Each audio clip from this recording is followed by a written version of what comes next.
A tariff that's just simply to raise money. What is that called? Okay, let's ask another question. What is a tariff called to promote industry that's high enough to raise prices of foreign competition? What kind of tariff is that? That's a protective. What's a tariff just to raise money? That's a revenue tariff. And who is the war between?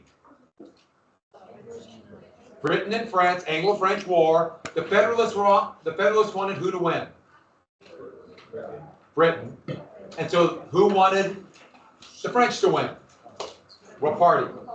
Republicans. And what was the treaty after the Battle of Fallen Timbers that would give the United States much of Ohio? And how long would they give the various tribes? The Treaty of Greenville. Forever, but not actually. How long would they give the tribes this land? Forever, which is about 20 seconds, yes. Okay, so who was Adams' vice president? Yeah, a little flaw in the Constitution, wasn't there? Remember, the second most votes became president. Or sorry, the second most votes became vice president, most votes president. That's going to lead to a disaster. Did I tell you? I was trying to get to the last part. Did I tell you what happened when they realized we got to change the Constitution. We need another amendment. And they would. There'd be the 12th Amendment's coming, but 1801. And there was an immediate suggestion. Well, what about a popular vote for president? Winner. And what did people say? No. No way. Too much what? Democracy. All right. So, XYZ affair. So we sent, what was the pro-British treaty? Jay's Treaty. The XYZ affair. So the French, do we talk about this at all? No. We wrote that down. We just wrote it down, right? So Adams sent a diplomat, a temporary, to negotiate a deal with France. He had to see the foreign minister of the new revolutionary government, Talleyrand. And 3 French ministers, so officials of Talleyrand, demanded a bribe. These ministers are going to be dubbed X, Y, and Z. Demanded a bribe. So here it is, a picture of it. That's the XYZ affair, looting the American money to see Talleyrand, and that's America. Lady Columbia, and then you'll notice the feathers. Remember, American Indians represented liberty, and so they're stealing even the liberty of America. This infuriated Adams because this shows that the French considered the United States a second-rate country and not powerful at all. They would not have demanded a bribe to go see for the ambassador from Prussia or Russia or Austria to come. And so they're furious. And this is going to directly lead to a small but important war. The quasi-war. It's only a naval war. Quasi means partial, not full. The quasi-war. And this is a naval war for the most part, and there's no declaration of war. Now, the United States has already fought a war without declaration of war. Remember St. Clair's defeat in the Battle of Fallen Timbers. But now this one's on the high seas. And here's another picture of the XYZ affair and the many-headed French minister Talleyrand as kind of a monster and trying to see the Americans. And in back, they're showing a couple different things. First off, these are the revolutionaries right here. And that is supposed to be French liberty. And you notice I draw her as almost a terrifying monster. And what is the machine of French liberty? Can you see it? And it's pretty graphic. This is supposed to be blood spewing out. One more thing. You might see it right here. On the French island that they kept after the Treaty of Paris, one of those colonies they kept was Haiti. And there's a slave rebellion on Haiti inspired by liberty. The population of Haiti was about 99% of African descent. So, U.S. didn't have a Navy. So the Federalist Congress voted to create a Department of the Navy. They increased those excise taxes, remember the whiskey tax, to build a Navy. And Republicans were absolutely furious about this. More taxes on farmers, more taxes on rural, more debt because they had to borrow money, remember the Assumption Bill, and a war without declaration. So now we're going to have the Department of War and Department of Navy, and it would be like that all the way until 1947, where they would be combined with a brand new Air Force into the Department of Defense. So they built some pretty remarkable ships. Here is the that's the Constellation, that's the Constitution. They're not battleships, and they only built a few of them. But it was a combination of a French and U.S. design of a very fast, well-armed frigate. And they turned out to be some of the best ships in the world. Now, they couldn't handle the British battleships or the French battleships, but one-on-one battles with other fast patrol ships called frigates, the American ships had a big advantage. So, kind of combination of luck. Yeah, that's the Constitution. We'll come back to the Constitution. So, in response, remember Republicans are furious, and they begin to criticize the Federalists for going beyond the Constitution and acting like kings or emperors, like the British. And the Federalists were furious, and they responded with a series of 3 laws that we have historically lumped together as the Alien and Sedition Acts. So, they made it more difficult to become citizens. You had to be a resident from 5 to 14 years. Now, nowhere in the Constitution did it said what a citizen was, and it still isn't exactly clear what a citizen was after this law. So it's more difficult.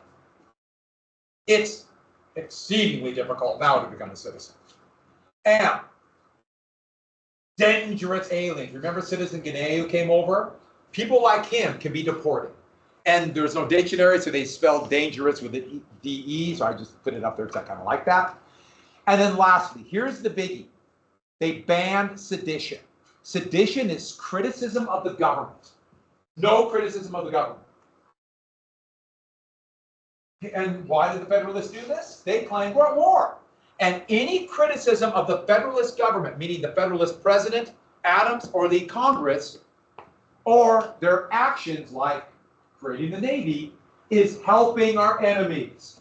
So not only would sedition help our enemies, sedition might very well be treason. So here you have 3 really big laws. I seem to remember an amendment. Anybody remember an amendment that said Congress shall pass no laws abridging the freedom of speech? Does that remind you of anything? The First Amendment. The Constitution, though, is unclear. Remember what I told you. This seemed to violate the First Amendment, but Congress can decide what free speech is. And Adams decided by signing the bill, criticism of the government was not free speech. Now, how can you have a republic where you pick your leaders if you can't criticize the power, the be? You can't criticize the government. You can't have an opposition. If you can't have an opposition, you might call yourself a democratic republic, but what are you? What? In a way, yeah, tyranny, a dictatorship, or a one-party dictatorship, where you have a party, you have elections, but you only have one choice. I'll give you a good example of that today. Russia. They vote. They have one choice. Okay, there are other choices, but the other choices are basically approved by the power that be, meaning you have one choice. And the Constitution doesn't say anywhere what to do if a law might be unconstitutional. Because is this violating the First Amendment? I don't know. What do you do? It doesn't say. Madison thought the president would veto unconstitutional laws. Adams signed it. What do you do? Seriously, what do you do? For 100 years, it will not be clear. And what do you do today? What do you do today? What happens if you believe a law is unconstitutional? And by the way, I told you. So this is review. What do you do? Yes. You have to get a lawsuit, go through the court system. And if it goes to the Supreme Court, what is it called when the Supreme Court finds a law unconstitutional? Judicial review. Now, if you did not know judicial review, if that did not pop in your head immediately, you better write that down again. Judicial review is finding the unconstitutionality of law. This is something that I should not have to explain. You should know. The unconstitutionality of laws is judicial review. And that is not in the Constitution.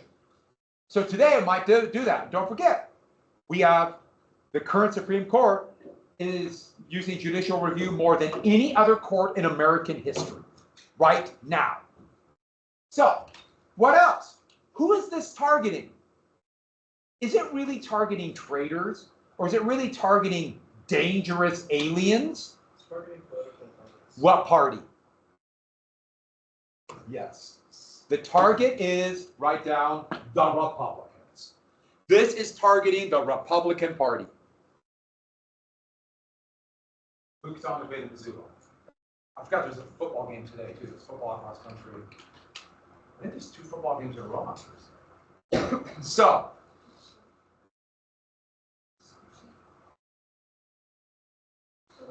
somebody forgot to take roll. It's targeting the Republican Party. Now, can anyone define criticism of the government? Let me give you a better question. Who defines criticism of the government? The government. Specifically the executive branch, but you're exactly right. Can't they just target any Republican? This is a way to silence free speech. Let's say you're sitting there, you're going, you know what I'd like to do today? Start a totalitarian state. I want to start a totalitarian dictator and become the overlord. To make sure no opposition, what's the first thing you do? What's the first thing you do? Follow the law. Well, first off, you got to get power some way, but that won't give you absolute power. What's the first thing you do? Yeah. But if you shut down people who are opposed to you too fast, then you get enemies. What's the first thing you do? Yeah. But you got to make people, like is a very interesting thing. You got to make people dependent on you, need you, want you as a protector. What's the first thing you do? We did it here. You go to war. You go to war and have an enemy. And then say, the enemy's everywhere. The enemy might be within. Right in our own country, helping our enemy. And if inside our own country, this enemy within defeats us, all is lost. So what kind of power do I need? I need powers like this. To shut up opposition so I can get rid of the enemy within. You get rid of the enemy within and make everybody so scared that they need you. That's how you create a dictatorship. Every dictatorship that lasts has an enemy. In fact, they're going to be a constant war. Constant war. Why do you think Putin attacked Ukraine? He was losing power, and the economy was in shambles. War. You get rid of enemies. The Soviet Union lasted for as long as they did because their enemy was fascism. The overriding principle of Nazi Germany was anger over communism, aka the enemy was Stalin. They kind of helped each other for a while until Germany attacked. This is the overriding principle of war. What does everyone do? They go to war, find the enemy, and then you ban free speech. So, when you become a dictator, remember me. I can be your advisor. Don't become a dictator there. This is on film. Does everyone hear me? Repeat after me. I will not become a dictator. I will most definitely. And by the way, what's the first thing you would say if you were going to become a dictator? I will not become a dictator. Yes, all right, so moving on. But actually, I'm not kidding. That's how totalitarian states function. They find an enemy and then claim the enemy within. So add this. What they claimed is Republicans were an enemy within. Who this happened to get in American history? So many times. That's how dictatorships happen. The enemy within. By the way, that's how it would happen in the United States if it comes. The enemy within. It could happen here. So, Jefferson and Madison were furious. And what did they do? So they made up something. 2 state assemblies, Virginia and Kentucky. Kentucky would be written by Jefferson, Madison by Virginia, would write resolutions. So these are resolutions by their Congress. Did you give me the quiz? Resolutions of Congress. And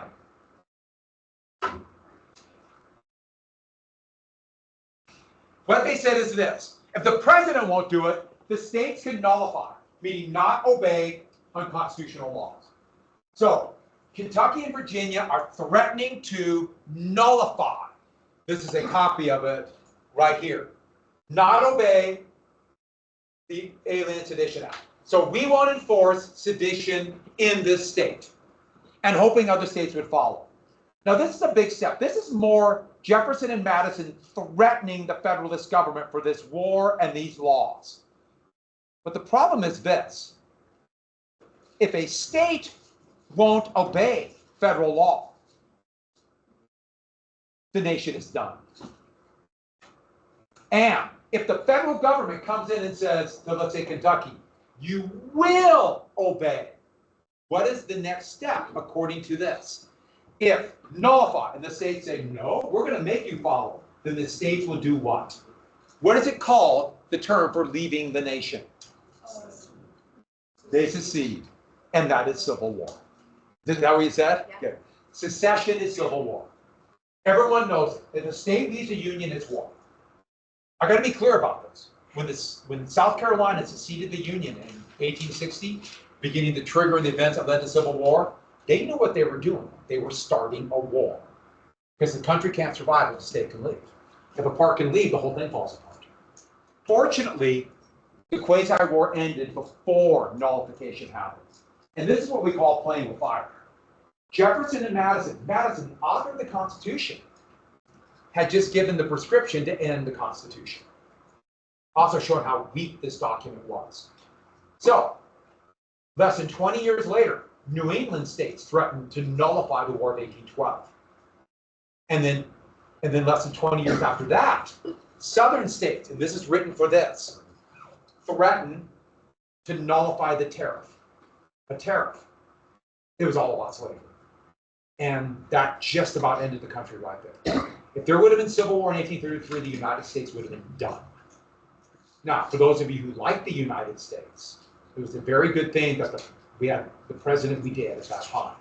We did, because I was around. Anyone know who the president was? Andrew Jackson saved the Union. Andrew Jackson. But then, 20 years later, 30 years later, Civil War. So that is a big deal. And Texas, by the way, claims almost every 5 minutes to nullify a law to this day. And if that happens, it's over. In fact, there was a big argument about controlling immigration just recently. So this is a big deal. Fortunately, the Convention of 1800 led to kind of peace. Kind of peace. So the war basically ended. Not really. But we're leading right into an election year. So the country is very bitter. The elite of the country are very bitter, and everyone else is just trying to survive. It's kind of like the way it always is. And that will jump right into what we call the Age of Jefferson. For the next 3 days, the Age of Jefferson. 1800 to the end of the War of 1812, 1815. That is that's the Jefferson Memorial in Washington, D.C. It was made during the New Deal, 1930s. I really like the Jefferson Memorial. It was specifically designed for Roosevelt, FDR to see from the window of the Oval of the Executive Office. And that's what they called it then. You can see the statue. A lot of issues with Jefferson. The memorial is still really cool. So the election of 1800 was this bitter election where both sides said, if you vote for the other, the country's over. Federalists said, if you vote for the Republicans, the terror and the guillotine will be in the streets of Washington, D.C. If you vote, Republicans said, if you vote for the Federalists, we'll have a king, we'll have an emperor, and be constantly at war. And those are basically the most important election ever. By the way, people are saying that about this election. People say that all the time. Like, yeah, sure, those other elections were important, but this is the most important. The next one, this is the most important. It's not a new thing. Everyone, yeah. Well, here's Adams. And I like this creepy picture of Adams here on a little flag. This is a banner. Here's Jefferson in the creepy picture of Jefferson. That's a flag they made. Jefferson, the Republican, Adams, the Federalist. Remember, got the two candidates? Well, remember, people don't vote for president, and they didn't vote for electors either. This is done by state assemblies. But Republican states sent Republican electors, Federalist states sent Federalist electors. When the election was done, who won? Jefferson. But I forgot I put this in here. Somebody asked the other day, because I mentioned about inbreeding, and I talked about that with kings and member Queen Anne, and I meant to put a picture of this in, so I thought I'd show you this very quickly. Anybody know that is on the left? That is Emperor Charles V, the Habsburg Emperor of Spain and Austria. This is why marrying cousins is bad. That's the Habsburg chin. Now, two things I'll tell you. First off, the portrait painter was trying to make Charles look better. Think about it for a second. That's trying to improve this. So his great-grandson, Philip IV, couldn't even open his mouth. The jaw had to be broken 4 different times. And by the way, pre-anesthetics are just with a hammer to try to get the jaw to fit together. That's the only way he could breathe. So, this is what's wrong with monarchs. Moving on. That's why I don't like monarchies. If you like monarchies, you like that. Poor Philip. All right, so moving on. Jefferson won, but there's a little problem. So all the Republicans got together and said, okay, Aaron Burr, who was a war hero, very intelligent, but they didn't really trust him. They also thought he was kind of Federalist. He was picked to be the running mate. The thought was all the Republican electors would vote for Jefferson and all but one would vote for Burr. They needed New York, and he was from New York. The problem was this. The electors forgot who was not supposed to vote for Burr. They forgot who was supposed to do this. So they all voted for Burr. The Federalists had it figured out, and all but one voted for Pinckney, and therefore he would have been the vice president if they won. But instead, Jefferson and Burr tied. So now we have a tie. No one has the majority to the House. Now, Aaron Burr should have said Jefferson was supposed to be president. We all understood this. But Burr decided it might be kind of fun to be president. So he didn't say it. He did one of these, we'll let the process play out kind of thing. So it goes to the House. And now we have a crisis. This is not at all what the electors wanted. Now remember, this is by no means democratic. These are electors. So ties went to the House of Representatives. And each state gets one vote. So all the members of Congress from Virginia get together, and whoever wins that vote, Virginia will vote for Jefferson. The Federalists had a kind of a quandary. They all knew it should be Jefferson. But at the same time, wouldn't it be great if Jefferson didn't win? The leader of the Republican Party didn't? This might throw the Republican Party back years. It might throw them into civil war within their own party. There's a real fight. But there's a few Federalists who made a very good point. First off, you do that, it might destroy the Republic. And secondly, do you want Aaron Burr to be president? Who was the kind of disgraced Federalist, but the Federalist who said, we better support Jefferson? Hamilton. Alexander Hamilton said, we better support him. Threw his support to Jefferson. And with that, Jefferson won. Just barely. It wasn't by all that much, really. But enough Federalist-controlled states in the Northeast voted for him. And now,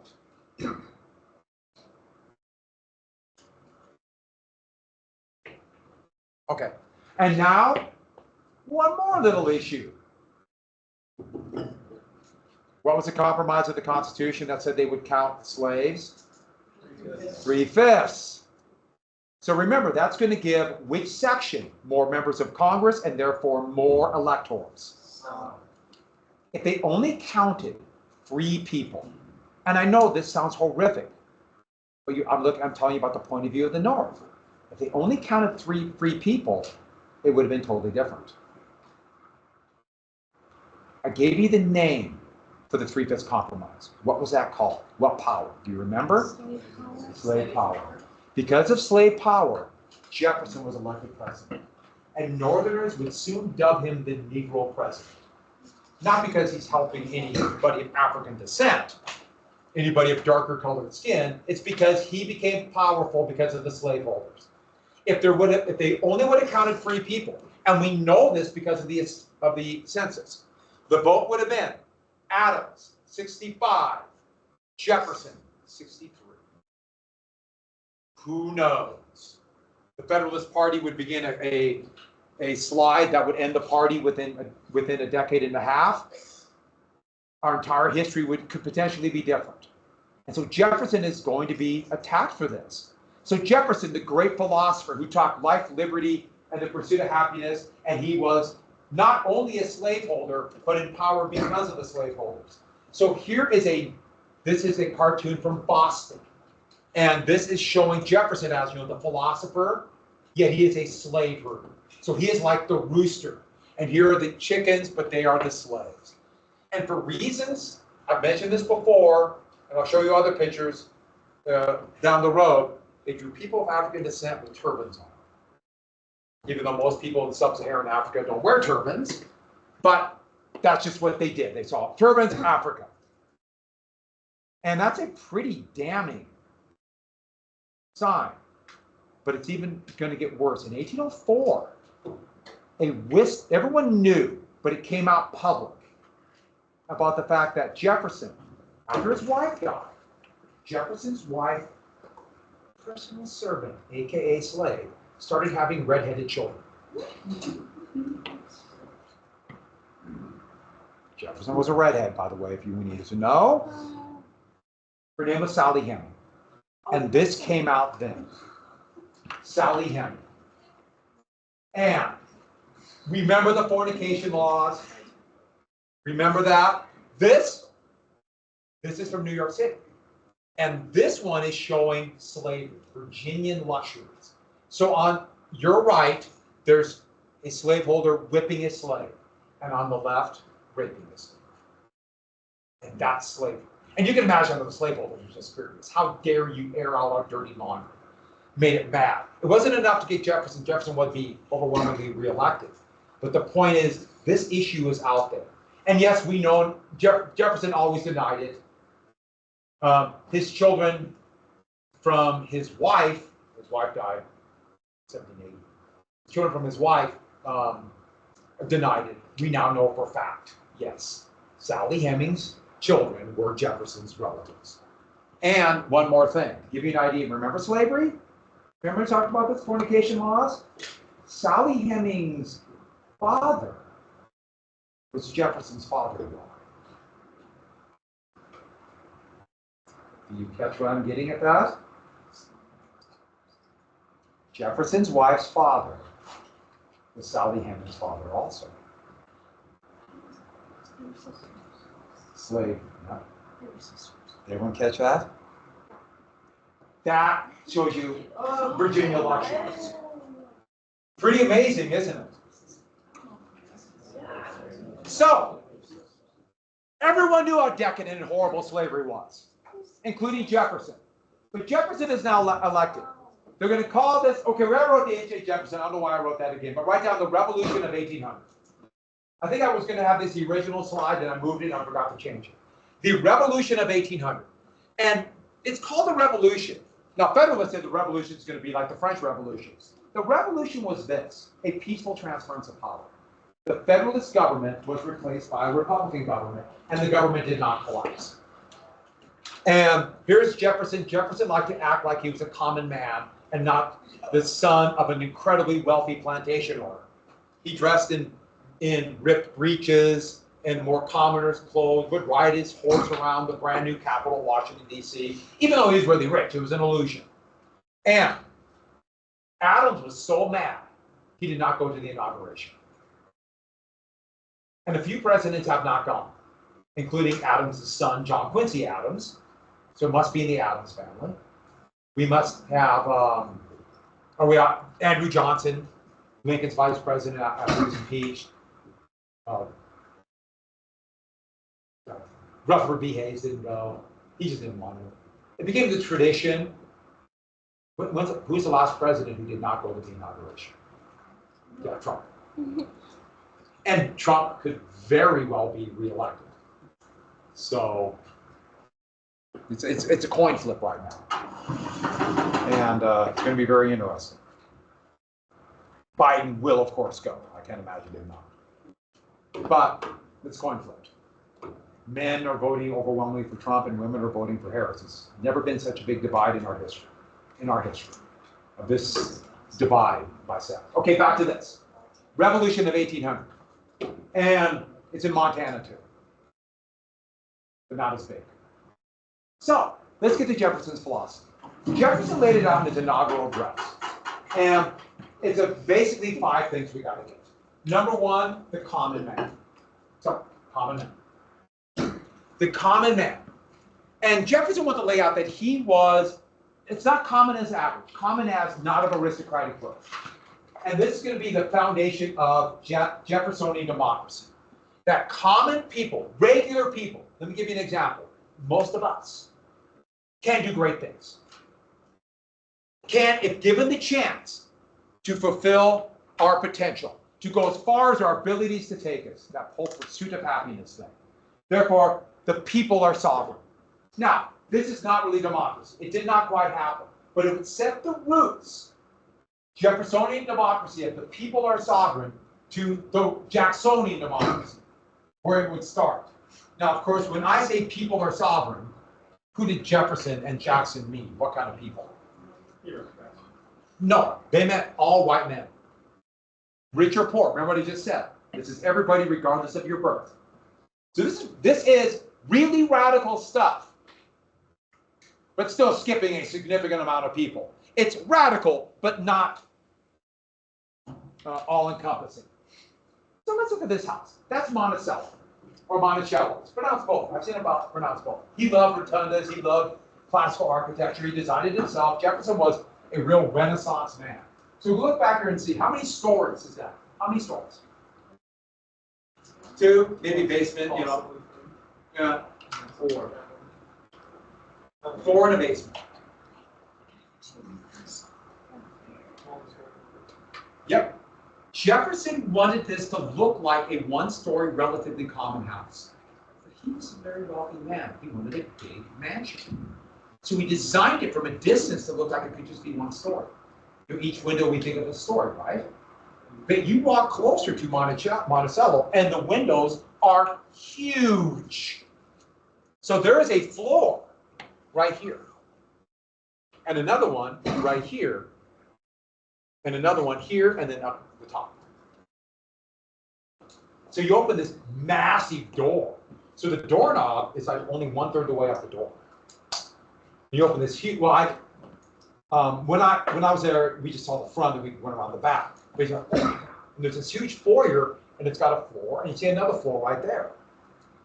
So part of Jefferson's common man is this. This is where we have to get down. It's an illusion. He wanted to act like commoners had power, but in reality, who are the commoners going to vote for? Elite like Jefferson. And so this was an illusion. Jefferson really wasn't poor and had ripped riches living in a 1-story house. He was incredibly wealthy. And so the point is, Jefferson's philosophy was talk. The reality is significantly different. Go, though, it's really cool. 2, an agrarian or agricultural society based upon yeoman. Anybody know what a yeoman is? Yeoman? A yeoman is an independent farmer. They own their own land. So they're not a laborer. This is not a plantation owner either. They're small, independent farmers. And Jefferson thought small, independent farmers who get their wealth from their hands working the soil should be the basis of society. As he saw, land ownership is the only way to truly be free, or for that matter, to be independent. To have your own freedom of conscience and to go as far as your abilities take you. What are these rights again? What are the rights? Independence, freedom of conscience, to go as far as your abilities take you. What are those rights? Yeah, life, liberty, the pursuit of happiness, which all of you should know. And if you don't, know those rights. And if you got to work for somebody else, or if you got to go to, or you live in a little hovel and got to rent from them, and then go to somebody's workplace, you're not free. You're not independent. You got to do what they say. And if you don't have the ability to have this land yourself, you cannot go as far as your abilities take you, according to Jefferson. If you work for somebody and earn a wage, you're not free. You're a wage slave.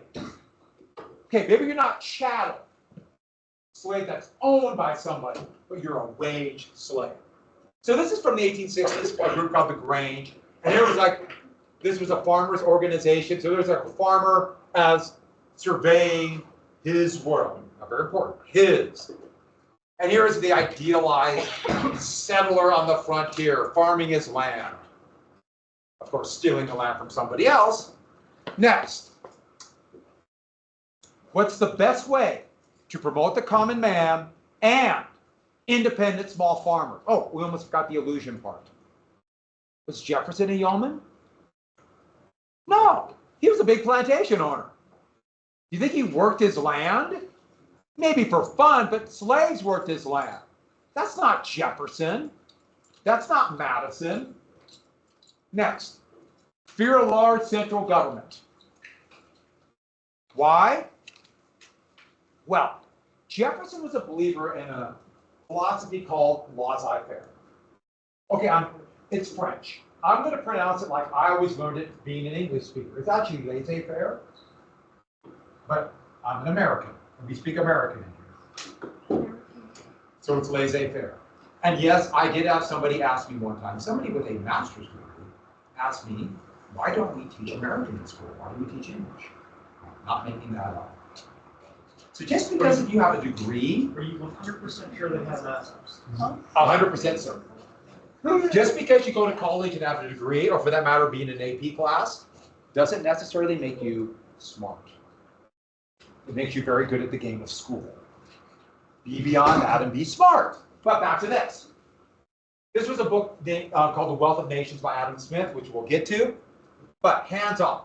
If government doesn't have many controls, that will allow for farmers to prosper on their own. And what he said was, governments will only help the wealthy elite. Now, he was a wealthy elite, so he's talking about the merchants. I know, create monopolies. Governments will protect monopolies. That's why he wanted the rural capital. Here is an engraving of Washington, D.C. in 1800, and it shows building. It wasn't near this big. It's basically trying to say, we're going to be big someday. And this is an engraving of the Executive Mansion. Adams would move into this in 1800, and there was nothing there. The Executive Mansion. We got to burn it down first, and then eventually come the White House. We, as in the story. So governments will help monopolies. Remember the Tea Act and the East India Company. Next, number 4. He believed in what's called a frugal government. Cut spending. Preserve your money. Money is scarce. And don't forget, he's a plantation owner. He has wealth, but he has an incredible amount of debt. And so he thought long-term debt, bonds to mercenaries, will crush the country. So we got to cut taxes. If you don't collect taxes, nobody will borrow your money, or nobody will loan you money, and therefore, we can avoid the long-term debt. So for example, when he became president, he cut back on the small increase in the military that the Adams did. So there's the USS Constellation, USS, United States ship. When the ship's built there, they cut back on the ships by half. And the already tiny army, they shrunk in half. That's the Fort West Point in 1802. Cut taxes, harder to borrow money. Frugal government. The whole idea is small government will help the wealthy, or will help the yeoman farmer. Avoid speculation to keep it small, avoid taxes, or you'll borrow money and get bigger. One more thing about both of those. This is pre-capitalism. Jefferson had no idea what's coming. No idea how the entire world would change. I repeat, we could not function in Jefferson's world. It wouldn't make any sense to us. So he had no idea the changes that are coming. Next, 5, he's obsessed with the West. Absolutely obsessed. As he saw it, we got to open up Western land for the yeoman. And Monticello's back porch faced west. He was obsessed with the West. And remember, he's a plantation owner. Plantation owners were using up the land. So he's always thinking about land. But more than that, it's land for yeomen. But what about the various tribes? These are the Creek who live in Alabama today. What about the tribes here? Well, we need this land for small farmers. So what's going to happen to the people here? We need to buy the claim to the land here, called Louisiana, and then do what to the people here? So what we have is this. He wants to move the people to Louisiana. Everyone get that? And then someday they'll be civilized to join American society. Now I got to be clear. When I say move, it's not like, hey, let's go build you a new home. No, it's going to be gunpoint and force them to move. That's his plan. So he wants to claim the Louisiana. 3 different times he would try to send people walking through Louisiana, which you live in the claim of Louisiana, or you're sitting in the claim of Louisiana. 3 different times. 2 failed. Before the United States ever purchased the claims to get a better claim. And lastly, pragmatic. Pragmatic is another term for necessary. Hey, he might say one thing, but then do something else. And what I mean by this is, he might have long-term goals. So he might have said a number of different things, positions, but he might go against those if it's necessary to get his long-term goals. Everyone got that for the long-term goals?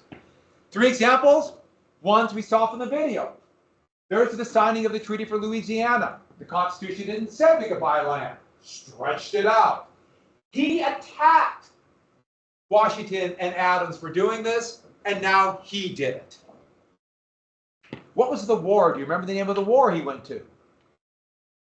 We saw this in the video, Hamilton and Jefferson, Man and State. You often know for the test, the Barbary Wars. There was no declaration of war, yet he sent this tiny little navy, remember he cut them back, and naval infantry called Marines, and sent them there to a basically unsuccessful effort to try to stop pirates. No declaration of war. Remember, he threatened to blow the country up with the Virginia and Kentucky resolutions, and now he did it. And lastly, there's branding a slave. Very common way to mark slaves. He knew slavery would destroy the republic. He knew slavery was immoral. Yet virtually everything he did as president would be to promote slavery. He knew it was bad. He knew it and said it. And yet when he had the power, he did nothing except strengthen the institution. I should add, he was worried that it might lead to civil war. But more importantly, slavery is horrible. I'm a horrible person for having slaves, he thought. But I like my fine wine. I like my mansion. I like my books. I have the biggest library in the world. Slaves. So, no, that's not the last. That's the last part. They make it one more thing. Then, yeah, I know, I lied. I'm over it. I'm moving on. So, those are the last bits of Jefferson's philosophy. But before he left office, there's going to be a concept called the midnight justices. Well, the election, the results would come through in December of 1800 and January of 1801. But Adams would still be president until inauguration in March of 1801. Today's January, then it was March. He's still president. The Federalists still control Congress. So they created a bunch of new federal courts and new justices at the Supreme Court. They expanded the court system. So now Adams can appoint a bunch of new judges. So this is right before he left, right before the end of his term, thus midnight. Including a brand new Chief Justice, John Marshall. So Adams knew, even if the Republicans are going to be in power the next year, there'll be Federalist judges for how long is an appointment? And how long is a term for a judge? Yeah, lifetime. Marshall is going to be Chief Justice till 1835. Long after not only Adams is dead, but the Federalist Party is dead.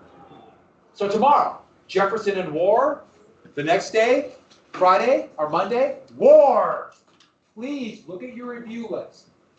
I will answer any question you have. If you come in that intervention period, I will cover everything.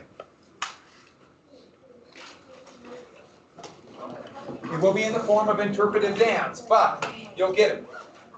Sharp. Yes. I'm going to be absent tomorrow. Head down. Yeah. That's how you're going to be gone tomorrow? Yeah, soccer. Oh yeah, soccer. I forgot. Yeah, soccer's going to be gone tomorrow. Yeah, I'm not going to sign anything new. Okay, there's no reading. Can I just follow it all? Oh wait a second. Did I not give you the reading yesterday? No, we have no reading this time. You have a reading set up for Monday. Is it the 303? Yeah, 303 to 320. And do we have a technical quiz on Monday? Probably not. Okay. Yeah. The reason why is we gotta get everything done with the test on Tuesday. Okay. We have to have the test on Tuesday because one of us will not be here very much the week after. And then do you 4-day just post weekend. the video right after class? Yeah, I'll post it in as soon as I get time. I teach straight through 6 periods. Okay. Yeah, so after 6. Okay. Oh yeah, thank you. Very good. Name very good.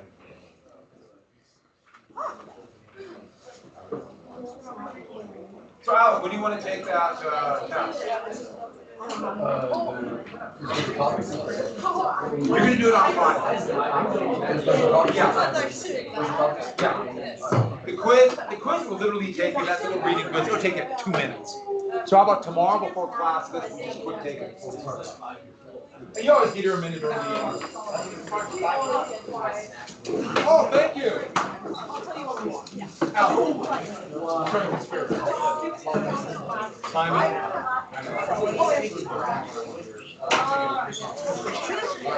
Does have 3 sets. Okay, so basically.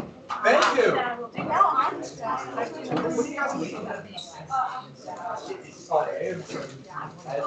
Goodbye, everybody. The Grand Ole Opry. Were you there or just got the shirt? Oh, cool. How was Nashville? Oh, really?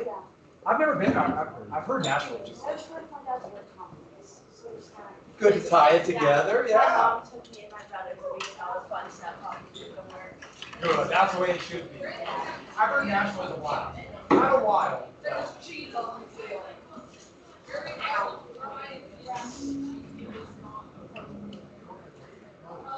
Very on. Oh, you got it 7. Thank you. I got a 4. Come on. Come on.